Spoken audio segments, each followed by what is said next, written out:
नमस्कार मंडळी, महालक्ष्मी किचनमध्ये तुमचे स्वागत आहे. लग्नाच्या पंक्तीतली ताटात वाढली जाणारी भाजी वांग बटाटा रस्सा भाजी मी आज तुम्हाला कशी करायची ती दाखवणार आहे.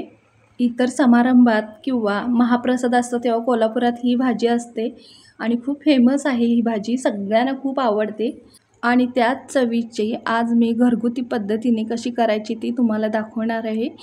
अप्रतिम होते ही वांग बटाटा भाजी. एक मोठ्या आकाराचा बटाटा साल न काढता असे मोठे मोठे मी फोडी करून घेतलेले आहेत. काटेरी वांग्याची ही एक वांग्याचे 4 पीस केलेले आहेत, 4 फोडी आणि पाण्यामध्ये ठेवलेले आहेत. आता आपल्याला भाजीसाठी खलबत्त्यात वाटण करून घ्यायचे आहे. 4-5 लसणाच्या पाकळ्या, एक अर्धा इंच आलं घेतलेलं आहे आणि 4-5 मी सुक्या खोबऱ्याचे काप घेतलेले आहेत. तुम्ही ओल्या खोबऱ्याचेही घेऊ शकता.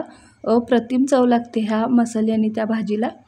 वाटणामध्ये मी जिरंही 1 चमचाभर घातलेले आहे.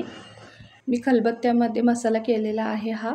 तुम्ही मिक्सरच्या भांड्यातही करू शकता. फक्त पाण्याचा एकही थेंब न घालता असा मसाला करून घ्या. एका कढईमध्ये मी 2 चमचे तेल टाकलेले आहे. एक बारीक चिरलेला मोठा कांदा मी यामध्ये टाकून चांगला परतून घेतलेला आहे. चांगला लालसर होईपर्यंत परतून घ्यायचा. अर्धा चमचा मी मीठ टाकलेले आहे, त्यामुळे कांदा पटकन परतला जातो. आलं लसूण खोबऱ्याचं वाटण मी यामध्ये टाकून चांगलं तेल सुटेपर्यंत परतून घेणार आहे हा मसाला मस्त. आता मी यामध्ये टॅमॅटोचे आपले केलेले काप घालत आहे. हेही परतून घ्यायचं आहे. वांग बटाटा यामध्ये घालून चांगलं परतून घेतलेलं आहे.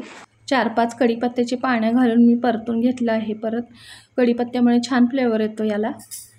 अर्धा चमचा हळद, 2 चमचा कोल्हापुरी कांदा लसूण मसाला, कोल्हापुरी घाटी मसाला आहे हा. तुम्ही तुमच्या घरचा वापरण्यातला कोणताही मसाला या तुमच्या आवडीप्रमाणे तुम्हाला तिखट कमी जास्त आवडेल तसं घालू शकता. फक्त तुमचा मसाला घातला की 1 चमचा गरम मसाला घालायला विसरू नका. चांगले परतून मी थोडे पाणी घातले आहे भाजी शिजण्यासाठी. कांदा लसूण मसाला घातला तर खूप छानच आहे, कारण की खूप छान चव येते त्यामुळे रस्स्याला. यामध्ये मी कस्तुरी मेथी 1 चमचाभर हातावर चोळून घालत आहे. बारीक चिरलेली कोथिंबीर मी घातलेली आहे. रस्सा आपला छान शिजलेला आहे. असाच दाटसर ठेवायचा रस्सा, मस्त लागतो.